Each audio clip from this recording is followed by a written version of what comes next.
Creed en sus profetas. Lunes 29 de enero 2024. Jeremías 1. Las palabras de Jeremías, hijo de Hilquías, de los sacerdotes que estaban en Anatot, en la tierra de Benjamín. La palabra del Señor le vino en los días de Josías, hijo de Amón, rey de Judá, en el año 13 de su reinado. También le vino en los días de Joacim, hijo de Josías, rey de Judá, hasta el final del año 11 de Sedequías, hijo de Josías, rey de Judá, es decir, hasta la cautividad de Jerusalén en el mes quinto. Llamamiento de Jeremías. Vino a mí la palabra del Señor diciendo: Antes que yo te formara en el vientre, te conocí, y antes que salieras de la matriz, te consagré y te di por profeta a las naciones. Y yo dije: Oh Señor Dios, he aquí que no sé hablar porque soy un muchacho. Pero el Señor me dijo: No digas soy un muchacho, porque a todos a quienes yo te envíe tú irás, y todo lo que te mande dirás. No tengas temor de ellos, porque yo estaré contigo para librarte, dice el Señor. Entonces el Señor extendió su mano y tocó mi boca, y me dijo el Señor: He aquí pongo mis palabras en tu boca. Mira, en este día te he constituido sobre naciones y sobre reinos, para arrancar y desmenuzar, para arruinar y destruir, para edificar y plantar. Visión de la vara de almendro. Entonces vino a mí la palabra del Señor diciendo: ¿Qué ves, Jeremías? Y respondí: Veo una vara de almendro. Y el Señor me dijo: Has visto bien, porque yo vigilo sobre mi palabra para ponerla por obra. Visión de la olla hirviente. Vino a mí la palabra del Señor por segunda vez diciendo: ¿Qué ves? Y respondí: Veo una olla hirviente que se vuelca desde el norte.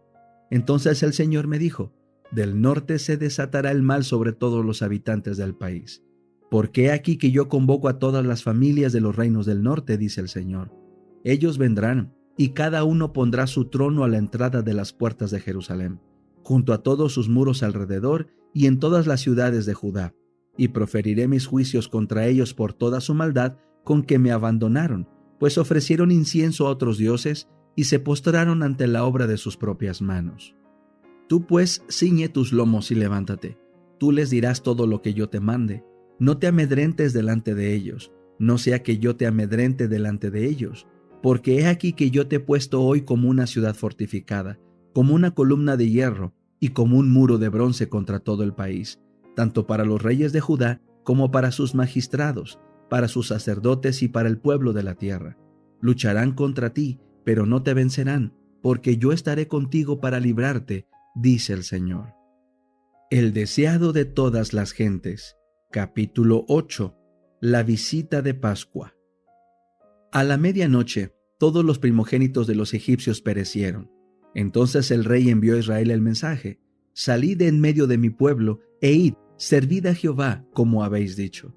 Los hebreos salieron de Egipto como una nación independiente. El Señor había ordenado que la Pascua fuese observada anualmente, y dijo él: Cuando os dijeren vuestros hijos: ¿Qué rito es este vuestro? Vosotros responderéis: Es la víctima de la Pascua de Jehová, el cual pasó las casas de los hijos de Israel en Egipto cuando hirió a los egipcios. Y así de generación en generación había de repetirse la historia de esa liberación maravillosa. La Pascua iba seguida de los 7 días de panes ácimos. El segundo día de la fiesta se presentaba una gavilla de cebada delante del Señor como primicias de la mies del año. Todas las ceremonias de la fiesta eran figuras de la obra de Cristo. La liberación de Israel del yugo egipcio era una lección objetiva de la redención, que la Pascua estaba destinada a rememorar. El cordero inmolado, el pan sin levadura, la gavilla de las primicias representaban al Salvador. Para la mayor parte del pueblo que vivía en los días de Cristo, la observancia de esta fiesta había degenerado en formalismo. Pero, ¿cuál no era su significado para el Hijo de Dios? Por primera vez, el niño Jesús miraba el templo. Veía a los sacerdotes de albos vestidos cumplir su solemne ministerio. Contemplaba la sangrante víctima sobre el altar del sacrificio. Juntamente con los adoradores, se inclinaba en oración mientras que la nube de incienso ascendía delante de Dios. Presenciaba los impresionantes ritos del servicio pascual. Día tras día, veía más claramente su significado. Todo acto parecía ligado con su propia vida. Se despertaban nuevos impulsos en él. Silencioso y absorto, parecía estar estudiando un gran problema. El misterio de su misión se estaba revelando al Salvador. Arrobado en la contemplación de estas escenas, no permaneció al lado de sus padres. Buscó la soledad. Cuando terminaron los servicios pascuales, se demoró en los atrios del templo, y cuando los adoradores salieron de Jerusalén, él fue dejado atrás. En esta visita a Jerusalén, los padres de Jesús desearon ponerle en relación con los grandes maestros de Israel. Aunque era obediente en todo detalle a la palabra de Dios, no se conformaba con los ritos y las costumbres de los rabinos. José y María esperaban que se le pudiese inducir a reverenciar a esos sabios y a prestar más diligente atención a sus requerimientos.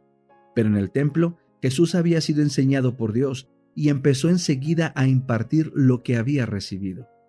En aquel tiempo, una dependencia del templo servía de local para una escuela sagrada, semejante a las escuelas de los profetas. Allí, rabinos eminentes se reunían con sus alumnos y allí se dirigió el niño Jesús. Sentándose a los pies de aquellos hombres graves y sabios, escuchaba sus enseñanzas. Como quien busca sabiduría, interrogaba a esos maestros acerca de las profecías y de los acontecimientos que entonces ocurrían y señalaban el advenimiento del Mesías. Jesús se presentó como quien tiene sed del conocimiento de Dios. Sus preguntas sugerían verdades profundas que habían quedado oscurecidas desde hacía mucho tiempo y que sin embargo eran vitales para la salvación de las almas.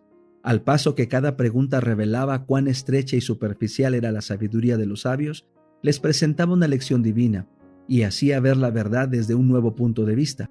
Los rabinos hablaban de la admirable exaltación que la venida del Mesías proporcionaría a la nación judía, pero Jesús presentó la profecía de Isaías y les preguntó qué significaban aquellos textos que señalaban los sufrimientos y la muerte del Cordero de Dios.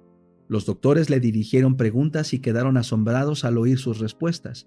Con la humanidad de un niño, repitió las palabras de la Escritura, dándoles una profundidad de significado que los sabios no habían concebido. De haber seguido los trazos de la verdad que él señalaba, habrían realizado una reforma en la religión de su tiempo.